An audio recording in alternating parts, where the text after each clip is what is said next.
the war did not begin with weapons. It began with a philosophy at the outer rim of the Orion Expanse, where collapsed stars drift like forgotten gods. The villain, who called himself Vael Or'Shan, broadcast a single message across thousands of systems. Consciousness is a disease of chaos. I will cure the universe. Vael had once been a cosmologist, a savior of collapsing suns, a mind brilliant enough to map dark matter currents by instinct. But after witnessing centuries of endless war between organic civilizations, machine empires, and faith-bound theocracies, he reached a conclusion colder than the void. Freedom breeds entropy. Entropy breeds suffering. So he built the Null Crown, a lattice of gravitational engines hidden inside dying stars. When activated, it did not destroy worlds. It synchronized them. Every mind caught in its wave would be folded into a single, unified consciousness order without dissent, peace without choice. Across the universe, ships went silent as test systems fell into eerie harmony. No krimi, no war, no grief, no individuality. Commander Kaelarn did not believe in philosophy. He believed in scars. His armor still carried the burn marks from the siege of Eryx. He had watched a moon.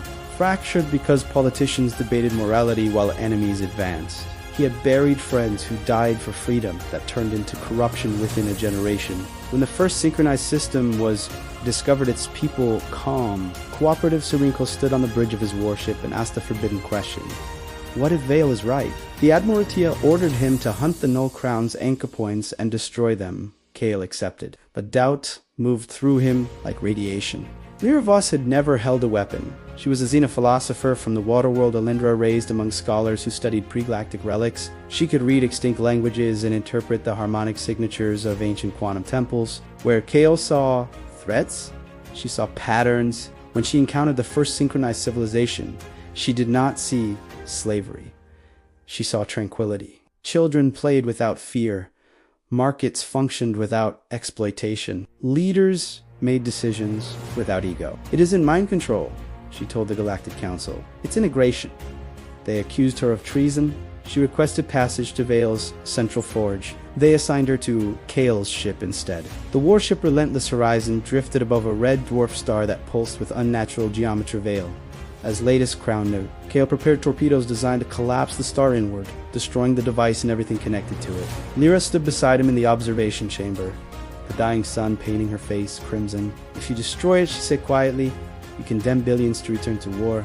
If I don't, Kael replied, I condemn them to lose themselves. Lyra turned to him. What is the self? A collection of fear and memory, or something that survives unity? Kael did not answer. He had seen unity before soldiers marching in perfect obedience. It had not been peaceful. It had been efficient. Before the torpedoes launched, space-bent, Vael appeared not physically, but as a projection woven from gravitational lensing and particle streams. His form was tall, luminous, almost serene. You are predictable, Commander, Vael said. You mistake chaos for life, and you mistake control for mercy, Kael answered. Vael's gaze shifted to Lyra. You understand, don't you? She swallowed. You've eliminated suffering by eliminating difference. I have eliminated ego, Vael corrected. There will be no more tyrants, no more genocide, no more loneliness, because no one will be separate enough to choose otherwise, Kael said. Vael's voice did not rise. It did not need to. Choice has destroyed more worlds than any weapon. Kael initiated the torpedo sequence. Lyra did something unexpected. She linked herself to the Null Crown. Her mind flooded with billions of voices, ordered, interwoven like a living constellation. She felt their relief, their silence of conflict, and beneath it, a Deming, individual dreams dissolving into consensus. She saw the future Vael intended, a galaxy stable, eternal, and stagnant. Art without friction, growth without risk, existence without transcendence. Because transcendence requires tension. She severed the link. Kael, she whispered, trembling. Destroy it. Vael's projection flickered. You would preserve suffering. No, Lyra said softly. I would preserve becoming. The torpedoes launched. The red dwarf convulsed inward, collapsing into a white-hot singularity that devoured the crown node in silence. Across the galaxy, synchronized systems, gas confusion returning, arguments reigniting, war would return, so Woodlove Vael's network fractured but did not die. He retreated into deeper space, rebuilding among collapsed quasars.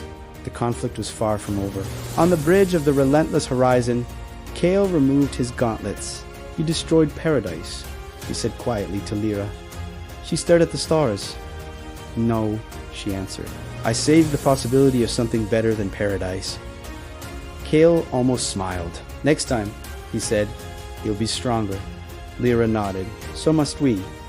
Outside the viewport, the universe expanded violent, luminous, unfinished, and somewhere in its depths, three philosophies prepared to collide again. Order without freedom, freedom without order, and the fragile balance between them.